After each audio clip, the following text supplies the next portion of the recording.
யோவான் 16:33 வாசிக்க கேட்கலாம். என்னிடத்தில் உங்களுக்கு சமாதானம் உண்டாயிருக்கும் பொருட்டு இவைகளை உங்களுக்கு சொன்னேன். உலகத்தில் உங்களுக்கு உபத்திரவம் உண்டு. ஆனாலும் திடன் கொள்ளுங்கள், நான் உலகத்தை ஜெயித்தேன் என்று கர்த்தர் சொல்லுகிறார். கைகளை உயர்த்தி ஹல்லேலூயா. இந்த மாலை வேளையில பேசும்படி ஆவியானவர் இந்த வார்த்தையை இருதயத்தில் கொண்டு வந்தார். திடங்கொள், நீ பாஸ் ஆயிட்ட அப்படி சொன்னா நமக்கு கொஞ்சம் பலனா இருக்கும். நாளைக்கு ரிசல்ட் வர போகுது, அப்படியா நீ பாஸ் ஆயிட்ட இப்படிதான் சொன்னா நமக்கு எப்படி இருக்கும்?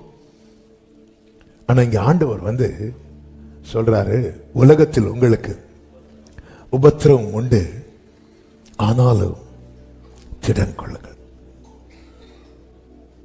திடன் கொள்ளுங்கள், தளர்ந்திராத, சோர்ந்திராத, பலம் கொள், தைரியப்படு, திடமனதாயிரு சொல்லிவிட்டு அடுத்து சொல்லுகிறார், நான் உலகத்தை ஜெயித்தேன். பேதுரு கடல்ல நடக்க காரணம் என்ன?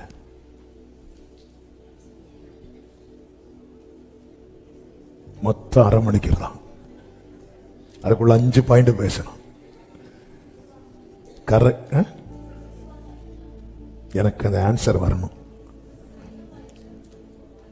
ஏசப்பா ஸ்தோத்திரம், ஏசப்பா இருந்தாங்க, அது தெரியும். உலகத்தின் முடிவு பரியந்தம் இயேசு. பேதுரு கடல்ல நடக்க காரணம், இயேசு கடல்ல நடந்தார். அப்படின்னா இயேசு நான் உலகத்தை ஜெயித்தேன் என்று சொன்னார் என்றால் நானும் ஜெயிப்பேன். ஹல்லேலூயா. வேதத்திலே தேவன் செய்கிற ஒவ்வொரு காரியத்துக்கு பின்னாக ஒரு தேவ பிள்ளைக்கான அடிச்சுப்பட்டு இருக்கிறது. இந்த வார்த்தை ஆவியானவர் இப்படிதான். இயேசு கடல்ல, ஏன் இயேசு வர்றதுக்கு முன்னாடி பேதுரு இறங்கி கடல்ல நடக்க வேண்டியதானே? இல்லை, இது எப்படி சாத்தியமாச்சு? இயேசு கடல் மேல் நடந்தார், பேதுருவும் நடந்தார்.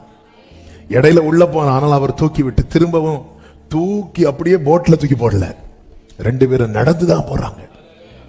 இயேசு கடல்ல நடந்தார். இயேசு கடல்ல நடந்ததுனால பேதுருவும் நடந்தான் என்றால், இயேசு உலகத்தை ஜெயித்ததுனால என்னையும் ஜெயிக்க வைப்பா. ஆமென் சொல்றவங்க. அதனாலதான் ஆண்டவர் சொல்லி திடன் கொள். அவருடைய ஜெயத்துல எனக்கு ஜெயம் இருக்கிறது, அவருடைய ஜெயத்துல எனக்கு பங்கு இருக்கிறது. பேதுருவினிடத்தில் ஆண்டவர் சொல்லுவார், ஒவ்வொரு சீஷர்களுடைய கால்களை இயேசு கழுவும் போது, பேதுருவினிடத்தில் வரும்போது பேதுரு சொல்லுவான், நீர் என் கால்களை ஒரு காலும் கழுவக்கூடாது. அப்படி சொல்லும் போது உடனே இயேசு சொல்லுவார், நான் உன்னை கழுவாவிட்டால் என்னிடத்தில் உனக்கு என்ன இல்லை? பங்கே இல்லை. அப்போ கழுவப்பட்டவனுக்கு இயேசுவினிடத்தில் பங்கு இருக்கிறது. அந்த பங்கு என்பது அவரோடு கூட சிங்காசனத்தை ஷேர் பண்ற அளவுக்கு உன்னதமானது. ஜெயம் கொள்ளுகிறவனவனோ நான் என் பிதாவின் சிங்காசனத்தில் இருக்கிறது போல அவனும் என்னோடு கூட. அந்த பங்கு என்பது, அந்த போர்ஷன் என்பது அவரோடு கூட அங்க ஷேர் பண்ற அளவுக்கு ஆழமானது. அதான் கழுவப்பட்டவனுக்கு கிடைக்கிற அந்த மேன்மை. அப்போ அவருடைய ஜெயத்துல நமக்கு ஜெயம் இருக்கு. அந்த ஜெயத்தை சுதந்திரிக்கதான் கர்த்தர் சொல்லுகிறார், திடன் கொள். ஏன்னா உபத்திரம் வரும்போது நாம் தளர்ந்து போவது, சோர்ந்து போவது இயல்பு.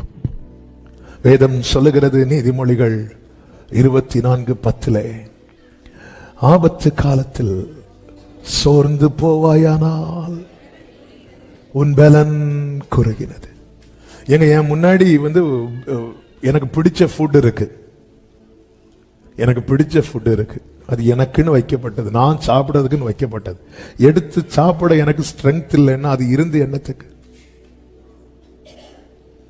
எடுத்து சாப்பிட எங்க அப்பா அடிக்கடி ஒரு சம்பவம் சொல்லுவாங்க. கேரளால எங்க அப்பா ஒரு பக்கத்துல ஒருத்தர் உண்டா, அவருக்கு வந்து நிறைய வாழைத்தோட்டம். அப்ப அந்த கொலையெல்லாம் காய்ச்சி அந்த கொலைகள்லாம் அறுக்கிற அந்த நாட்கள் வரும்போது அப்படி கொலையா தூக்கிட்டு வெரைட்டி பழம். இப்படி இருக்கும்போது எல்லாருக்கும் அவர் ஒவ்வொரு இதை பிடிப்பிச்சு கொடுப்பார். அப்ப அவர்கிட்ட, நீங்க சாப்பிடுங்க ஐயா. நோ சுகர் தொடக்கூடாதுன்னு சொல்லி இருக்கிறாங்க. யார் சொல்லி இருக்கிறா? நீ அதை காண்பாய், புசிக்க மாட்டாய், தொட முடியல. அப்போ இது என்ன பிளெஸிங்ல? நமக்குன்னு வைத்திருக்கிற சுதந்திரம், நமக்குன்னு வைத்திருக்கிற ஜெயம், அதை நம்மால அனுபவிக்க முடியவில்லை என்றால், அதனாலதான் ஆண்டவர் சொல்றார், திடன் கொள். எப்படி திடன் கொள்ள? அதை தான் இந்த மாலை வேளையிலே சுருக்கமாக ஒரு 5 காரியத்தை உங்கள் மத்தியிலே சொல்லி நான் ஜெபிக்க விரும்புகிறேன். நாம் திடன் கொள்ள நாம் அறிந்திருக்க வேண்டிய 5 காரியங்கள். இந்த 5 காரியமும் நம் மனசுல ஆழமா இருக்கணும். அதுல முதல் காரியம் என்னவென்றால், நான் உலகத்தான் அல்ல.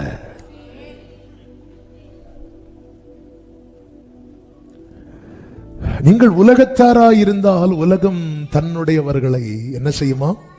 சிநேகிக்கும். உலகோர் பகைத்திட்டாலும், என்னை உற்றார் வெறுத்திட்டாலும், நிந்தைகள் சுமந்திட எனக்கென்றும் கிருபை. இந்த எண்ணம் அடிபடவே கூடாது. நான் உலகத்தான் அல்ல.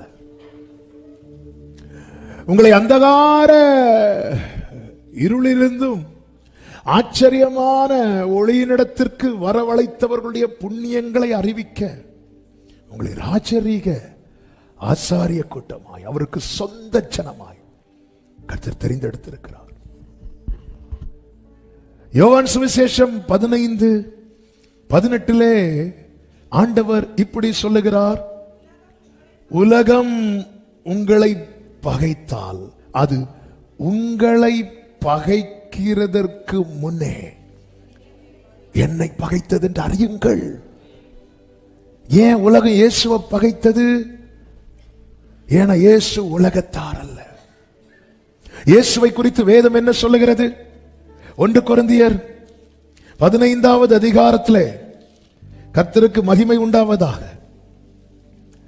47வது வசனத்திலே, முந்தின மனுஷன் பூமியிலிருந்து உண்டான மண்ணானவன், இரண்டாம் மனுஷன் வானத்திலிருந்து வந்த கர்த்தர் மண்ணானவன். எப்படிப்பட்டவனோ மண்ணானவர்களும் அப்படிப்பட்டவர்களே. வானத்துக்கு உரியவர் எப்படிப்பட்டவரோ வானத்துக்கு உரியவர்களும் அப்படிப்பட்டவர்களே. ஆமென். அவர் யார் தெரியுமா? வானத்துக்குரியவர். அவர் இந்த பூமியிலே வந்தார். வந்து மண்ணானவர்களாக இருந்த நம்மை வானத்துக்குரியவர்களாய் மாற்றினார். அவருடைய வஸ்திரத்தை நம்மேல் விரித்தார். அதுதான் ரட்சிப்பு. அவருடைய சால்வையை நம்மேல் தரிப்பித்தார். அதுதான் நீதி. அவரோடு செய்கிற உடன்படிக்கை. அவருடைய நாமம் நமக்கு தரிப்பிக்கப்பட்டிருக்கிறது. அவருடைய அபிஷேகத்தினால் நம்மில் முத்திரை போடப்பட்டிருக்கிறது. நம்முடைய பெயர் அவருடைய புஸ்தகத்தில் எழுதப்பட்டிருக்கிறது. உலகம் உங்களை பகைத்தால், இது அப்பம் புசிக்க வந்தவர்களிடத்தில் இயேசு சொல்லவில்லை, அப்பாவோடு இருக்கும்படியாய் வந்தவர்களிடத்தில் இயேசு சொன்னார், நித்திய ஜீவ வசனங்கள் உம்மிடத்தில் உண்டே என்று சொல்லி பூமிக்குரியவர்கள் வேண்டாம் என்று இயேசுவினிடத்தில் வந்தவர்களை பார்த்து சொன்னார். அது உங்களை பகைக்கிறதற்கு முன்னமே. என்ன பகைத்தது எதுவோ அதுதான் உங்களை பகைக்குது. இயேசுவை யாருக்கு பிடிக்கலையோ அவர்களுக்கு நம்மளை பிடிக்காது. ஆமென். ஏங்க, எங்க அப்பாவை பிடிக்காதவங்களுக்கு என்ன பிடிக்குமா? உங்களை பிடிக்காதவங்களுக்கு உங்க பிள்ளைகளை பிடிக்குமா? சில சொல்லுவாங்க, ஐயோ இந்த ஸ்கூல்ல இவரா சாரா வராரு, ஏங்க இல்லையா பையன் அங்கெல்லாம் சேர்த்திருக்கிறேன், என்ன பிரச்சனை? அவருக்கும் எனக்கும் ஆகாத இதை யார்கிட்ட காட்ட போறா? என் பிள்ளைகிட்ட எல்லாம் காட்ட போறாங்க. இது இயல்புதானே? இதான உண்மை. என் ஆண்டவரை பிடிக்காத உலகத்துக்கு என்ன பிடிக்காது. நம்ம பிடிக்க வைக்க பிரயாசப்படுறோம், அங்கதான் தடுமாறுகிறோம். சொசைட்டி என்ன சொல்லும், அவங்க என்ன சொல்லுவாங்க, இவங்க என்ன சொல்லுவாங்க, நான் இப்படி நின்னுதான் ஆகணும், நான் இப்படி செஞ்சுதான் ஆகணும். ஒருத்தங்களை பிடிக்க வைக்கணும்னா இன்னொருத்தவங்களுக்கு பிடிக்காம ஆயிரும். உலகத்துக்கு என்ன பிடிக்காம ஆனாலும் பரவாயில்ல, அவருக்கு நான் பிடிக்காம ஆயிடக்கூடாது, அவருக்கு நான் பிடிக்காம ஆயிடக்கூடாது. ஏன்னா உலகத்துக்கு நான் அல்ல வேண்டியது, என்னில் இருப்பவே உலகத்துக்கு வேணும், அவருக்கு நான் வேணும். ஹல்லேலூயா.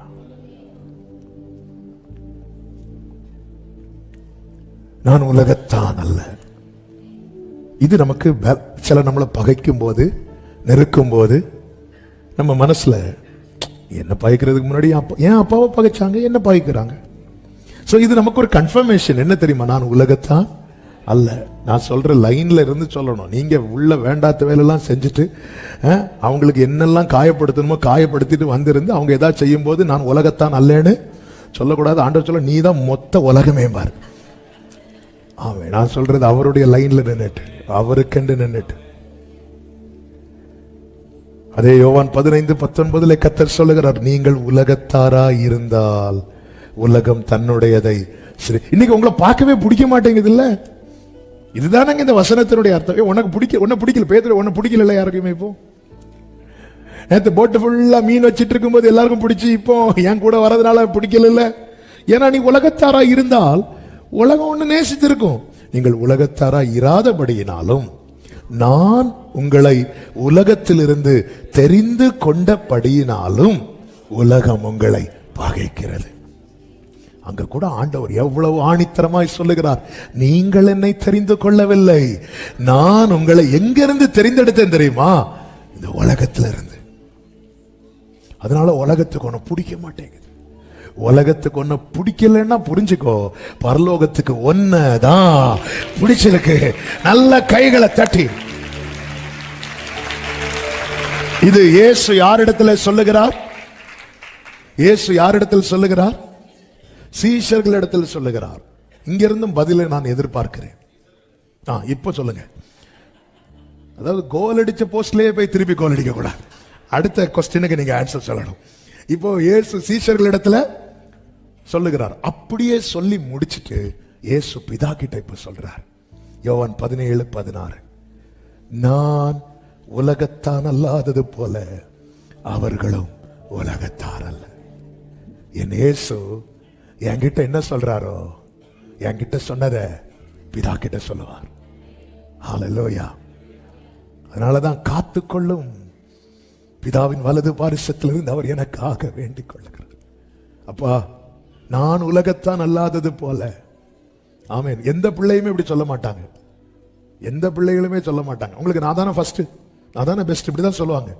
ஆனா என் ஆண்டவர், என் ஆத்தும நேசர், அவர் அப்பா பக்கத்துல இருந்து சொல்றார், உங்களுக்கு நான் எப்படி?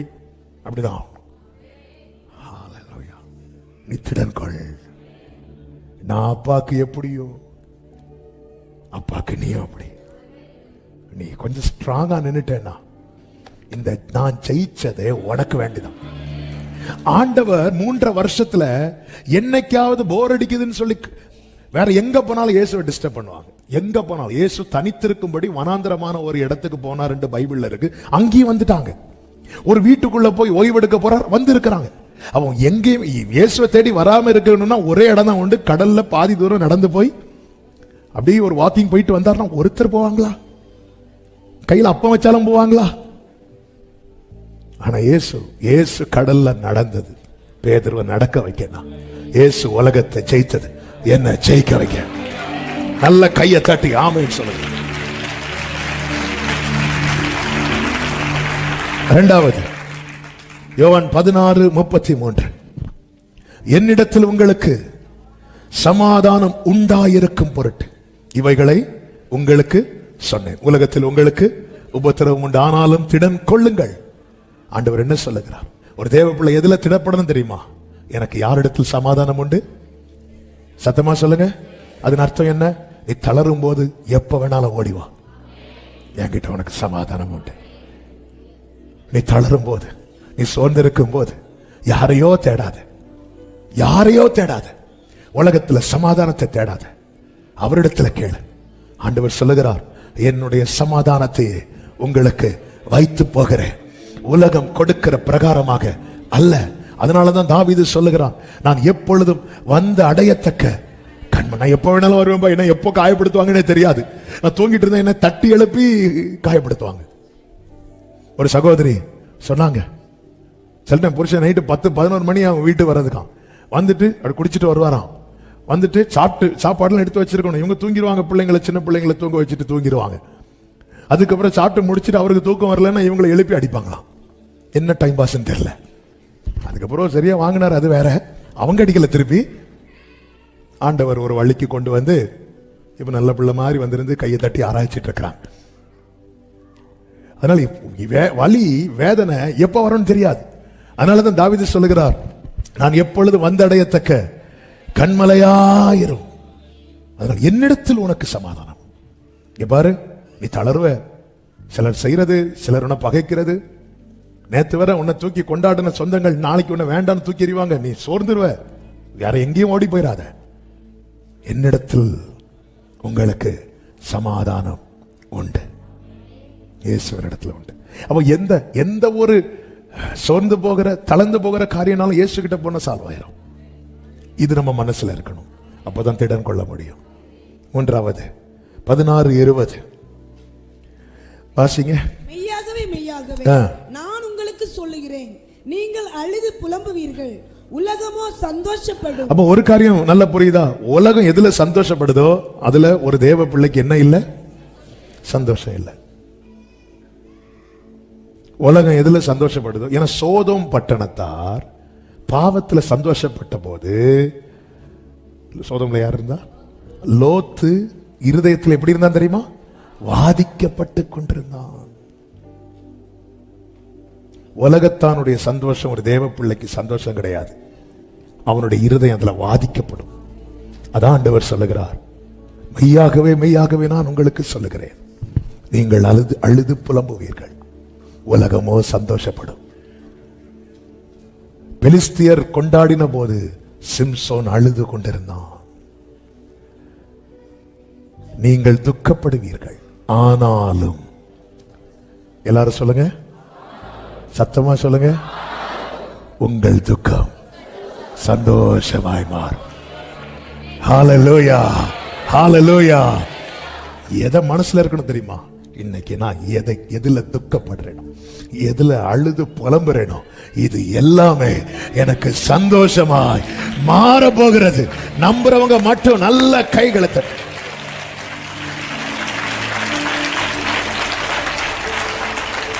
ஆனா உலக சந்தோஷம் அப்படி கிடையாது. எத்தனை உலக சந்தோஷங்கள் வேதனையில, வலியில முடிந்திருக்கு தெரியுமா? உலக சந்தோஷத்தை பூமியிலே அதிகம் அனுபவித்த ஒரு நபரை சொல்லுங்க. கரெக்ட் தான், சத்தமா சொல்லுங்க. சாலமோன் மாதிரி யாரும் இதுவரை அனுபவிக்கவும் இல்லை, இனி அனுபவிக்க போகிறதும் இல்லை. சந்தோஷத்தினால் நான் உன்னை சோதித்து பார்ப்பேன். இதுவரை யாராவது சந்தோஷத்தினால சோதிச்சிருக்கிறோம்? இல்ல, சங்கடத்தினாலதான். அந்த மனுஷனுக்கு மட்டும் அவருக்கு போர் அடிச்சு சந்தோஷத்தினால் நான் உன்னை என சுற்றிலும் இளைப்பார்கள். ஒரு பிரச்சனை இல்லை. ஒவ்வொரு காரியத்தையும் ஞானி இல்ல சர்ச் பண்ண இறங்குறாரு. ஒரு 1000 பெண்களுக்குள்ள ஒரு ஸ்திரீ இருக்கலான்னு பார்ப்போம். தொடங்கி ஒவ்வொன்னா இறங்கி இறங்கி இறங்கி மொத்தத்தில் இதெல்லாம் மாயையும் மனதுக்கு. இதான் உலகம் கொடுக்கிற சந்தோஷம். ஆனா ஞானியாகிய ஐஸ்வர்யவானாகிய சாலமோனால கண்டுபிடிக்க முடியாத சந்தோஷத்தை காடுகளிலும் வனாந்திரத்திலும் குகையிலும் இருந்த அவனுடைய தகப்பன் தாவீது கண்டுபிடித்தான். உமது சமூகத்தில் பரிபூரண ஆனந்தம், உமது வலது பாரிசத்தில் நித்திய பேரின்பம். உலகம் சந்தோஷப்படும் போது நாமளும் அவங்க கூட சேர்ந்துட்டோம்னா நம்ம துக்கப்பட மாட்டோம், நாமளும் அவங்க கூட சந்தோஷப்படுவோம். ஆனா ஆண்டவர் கொடுக்கிற சந்தோஷம் நமக்கு நஷ்டமா?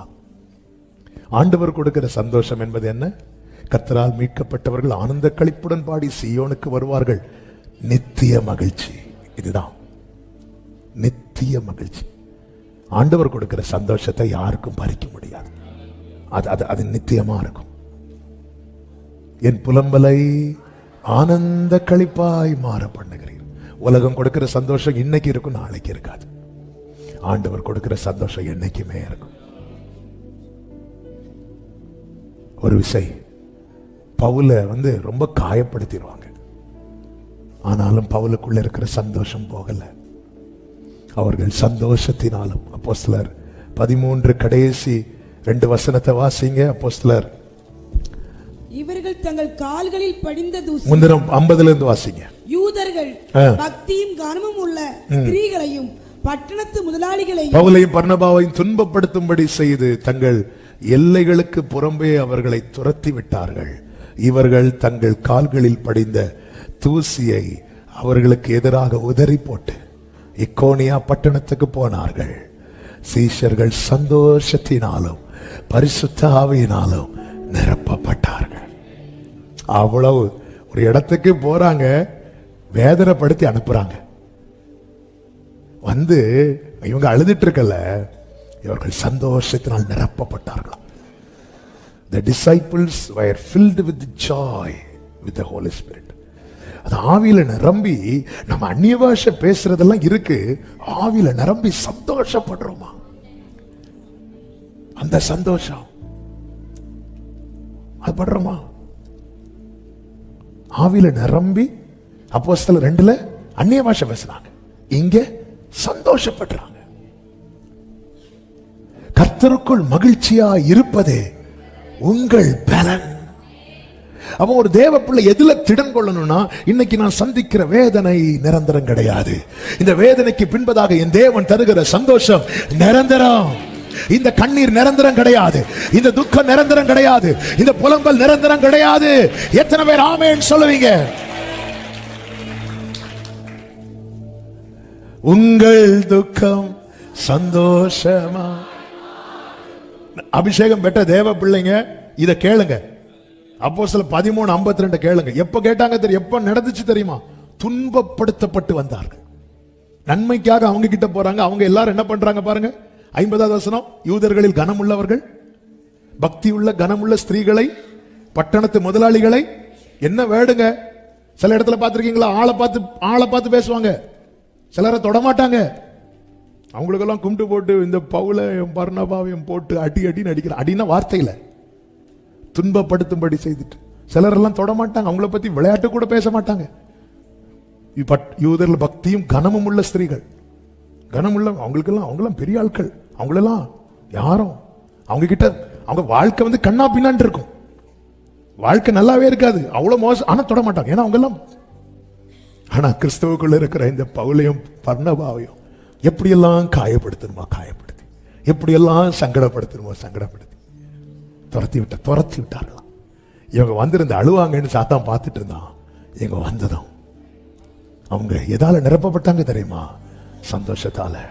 உலகம் உன்னை துன்பப்படுத்தும் போது உன்னை நிரப்புகிற சந்தோஷம் பரலோகத்திலிருந்து வரும். உன்னை நிரப்புகிற.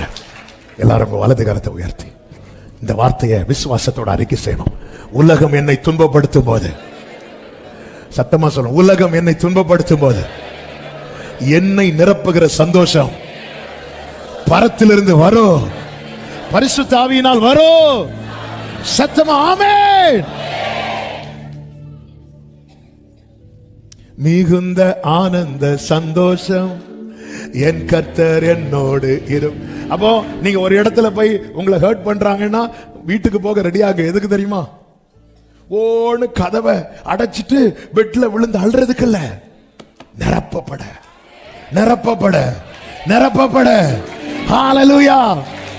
அப்படி நிரப்பப்படணும்னா அங்கேயே தூசியை தட்டிட்டு வரணும். அப்படிதான் இருக்கு. நம்ம தூசியை கொண்டு வீட்டுல இருக்கிறவங்க எல்லா இடத்தையும் தூசி ஆக்கிடுவோம். அவங்க என்ன சொன்னாங்க தெரியுமா, அதுக்கப்புறம் வர எல்லாரையும் தூசி ஆக்கிடுவோம். மொத்தம் வீடு ஃபுல்லா தூசி, அப்புறம் அலர்ஜி, அப்புறம் வியாதி. தூசியை தட்டிட்டு வரணும். நான் தூசியை சுமக்க அழைக்கப்பட்டவன் அல்ல, இயேசுவை சுமக்க அழைக்கப்பட்டவன். தூசியை தட்டிட்டு வந்து அவங்க அப்படிதான் சொல்லுவாங்க. தூசியை தட்டிட்டு இவங்க வர்றாங்க எதுக்கு தெரியுமா? நிரப்பப்பட. அப்போ நீ நிரப்பப்பட உன்னை தகுதியாக்குவதற்கென்று சிலரை வைத்து உன்னை கர்த்தர் என்ன செய்வார்? இனி சொல்ல மாட்டீங்க, பரவாயில்ல, அவங்களே சொல்லட்டும். ஆமென். அந்த இடத்துல பாத்தீங்களா, சிலரை தொட மாட்டாங்க.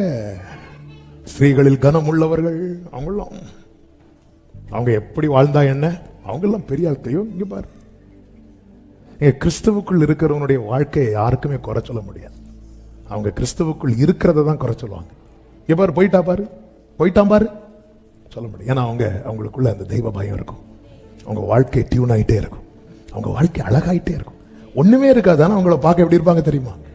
எப்படிப்பா இந்த சந்தோஷம். தேசம் எல்லாம் பஞ்சம். வீட்டுல வயசான தாத்தாவும் பாட்டியும் விளையாடிட்டு இருக்காங்களாம், ஈசாக்கும் ரெபேக்காலும். உள்ள வெளியேந்து ராஜா பார்க்கறான், என்ன விளையாட்டு. இந்த வயசு காலத்துல அவ்வளோ ஹாப்பி, அவங்களுக்கு அவ்வளோ சந்தோஷம், அவங்களுக்கு ஒரு குறை கிடையாது. தேசம் எப்படி இருக்கு? பஞ்சம். அதுக்கப்புறம் தான் ஈசாக்கு விதை விதைக்கிறான். ஈசாக்கு விதை விதைத்து 100 மடங்கு அறுவடை கிடைச்சு உள்ள 2 பேரும் என்ஜாய் பண்ணிட்டு இருக்கிறாங்கன்னு அது வேற. ஒண்ணுமே இல்லைன்னு விதை விதைக்கல, ஆனா உள்ள சந்தோஷம், வீட்டுக்குள்ள சந்தோஷம். புருஷ மனைவி சந்தோஷமா சிரிச்சு பேசுறது. சிலர் புருஷ மனைவி சிரிச்சு பேசுறது கூட சிலருக்கு எங்கிருந்தெல்லாம் போக போகும்னு தெரியாது. அப்படியே என்ன அது உங்களுக்கு பேச்சு, சும்மா பேச்செல்லாம் வீச்சா எடுக்க முடியும். அந்த சந்தோஷம் நாம் நிரப்பப்பட. புரிஞ்சுக்கோங்க, உலகம் பகைக்கும், அவர் நிரப்புவார். நீ எந்த அளவுக்கு வேதனைப்படுறியோ அந்த அளவுக்கு நிரப்பப்படுவ. நீ எந்த அளவுக்கு ஒதுக்கப்படுகிறியோ அந்த அளவுக்கு உயர்த்தப்படுவ. நீ எந்த அளவுக்கு தள்ளப்படுகிறாயோ அந்த அளவுக்கு தாங்கப்படுவாய். 2 வார்த்தையை சொல்லிட்டு ஜெபம் பண்றேன். 4வது, நம் மனதில் இருக்க வேண்டிய அடுத்த காரியம், நான் தனித்தல்ல, இயேசுவோடு இருக்கிறேன். யோவான் 15:4-5 வசனங்கள். என்னில் நிலைத்திருங்கள், என்னை அல்லாமல் உங்களால் ஒன்றுமே செய்ய முடியாது, செய்யக்கூடாது. நான் தனித்தல்ல, நான் தனித்தல்ல. அவர் என்னை ஒருபோதும் கைவிட மாட்டார். எந்த நிலையிலும் உலகமே எதிர்த்தாலும் என்னை, தாய் தந்தை மறந்தாலும் அவர் என்னை ஒருபோதும். நான் தனித்தல்ல. மோசே எகிப்திலிருந்து இஸ்ரவேலரை அழைத்துக் கொண்டு ஒரு குறிப்பிட்ட தூரம் வரைக்கும் வந்த போது மோசே எல்லாரையும் பிளஸ் பண்ணிட்டு பாய் சொல்லிட்டு போயிட்டார். மோசையால என்ன பிராமிஸ் கொடுக்க முடியல தெரியுமா? நான் உங்க கூட இருப்பேங்கிற பிராமிஸ் கொடுக்க முடியல. ஆனால் உலக ரட்சகராய் இயேசு இந்த பூமியிலே வந்து மனுக்குலத்தின் பாவத்துக்காய் அடிக்கப்பட்டு மரித்து அடக்கம் பண்ணப்பட்டு 3ஆம் நாள் உயிர் தெழுந்து 40 நாட்கள் தம்முடையவர்களுக்கு தம்மை திருஷ்டாங்கமாய் வெளிப்படுத்தி அதன் பிறகு எடுத்துக்கொள்ளப்படும் போது மோசே போல இவரும் ஆசீர்வதிச்சுட்டு போகாம வாக்கு கொடுத்துட்டு போனார். உலகத்தின் முடிவு பரியந்தம் சகல நாட்களிலும் நான் உங்களுடனே கூட இருக்கிறேன். அப்பா கூட இருக்கிறார். நான் தனித்தல்ல, நான் அல்ல, இயேசுவே என்னில் வாழ்கிறார். நான் அல்ல. 5வது, திடன் கொள்ளுங்கள். எப்படி திடன் கொள்ளணும்? அவர் கிரியை என்னில் வெளிப்படும். யோவான் 14:12 ஆண்டவர் சொல்லுகிறார், என்னை விசுவாசிக்கிறவன் நான் செய்கிற கிரியைகளை தானும் செய்வான், இவைகளை பார்க்கலும் பெரிய கிரியைகளையும் செய்வான். நான் செய்கிற கிரியைகளை தானும் செய்வான்.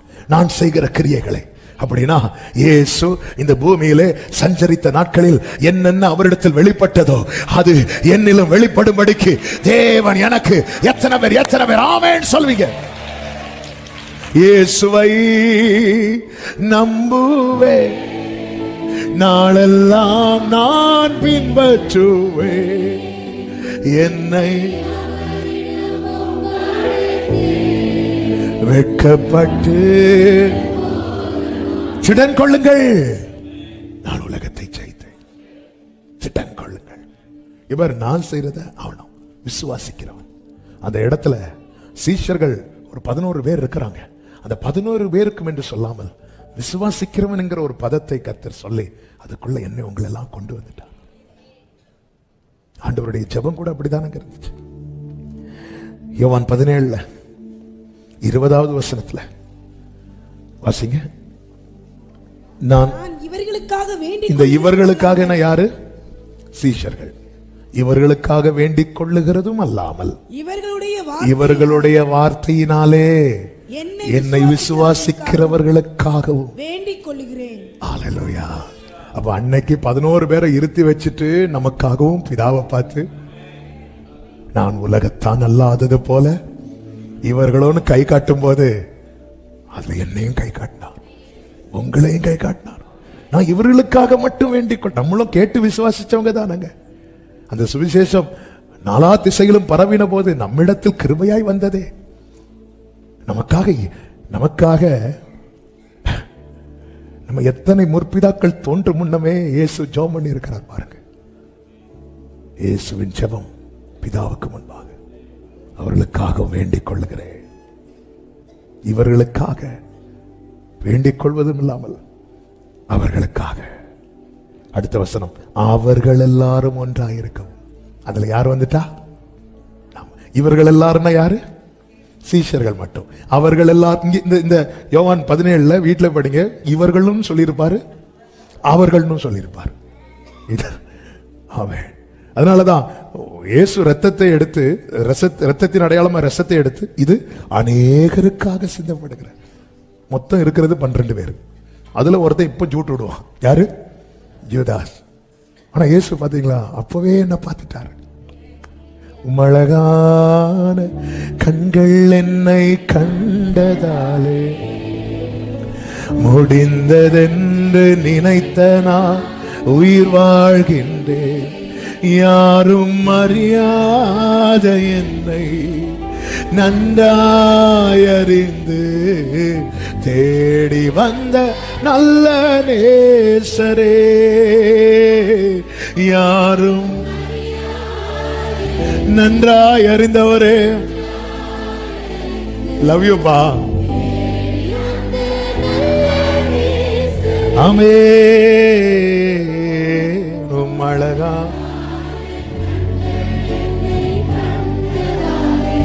ஆமென். முடிந்தது. திடன் கொள்ளுங்கள், இயேசு உலகத்தை ஜெயித்திருக்கிறார், நம்மையும் ஜெயிக்க வைப்பார். எல்லாரும் எழுந்து நிற்கலாமா?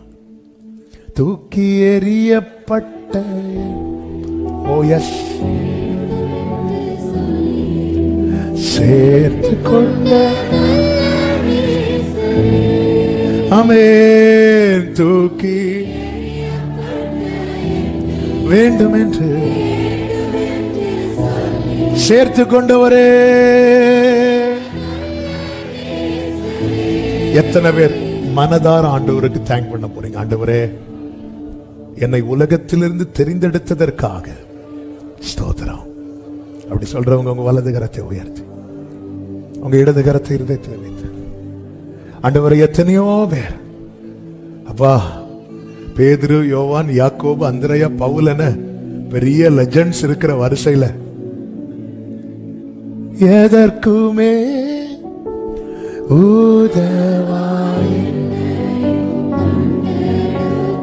தெரிந்தெடுத்தீரே இயேசுவின். எஸ், நான் உலகத்தான் அல்ல. உலகம் என்ன பகைக்குது? பகைக்கட்டும், உன்னதனை நேசிக்கிறான். இப்ப எல்லாரும் சொல்லுங்க, நான் அவருக்கு பிரியமானவர்.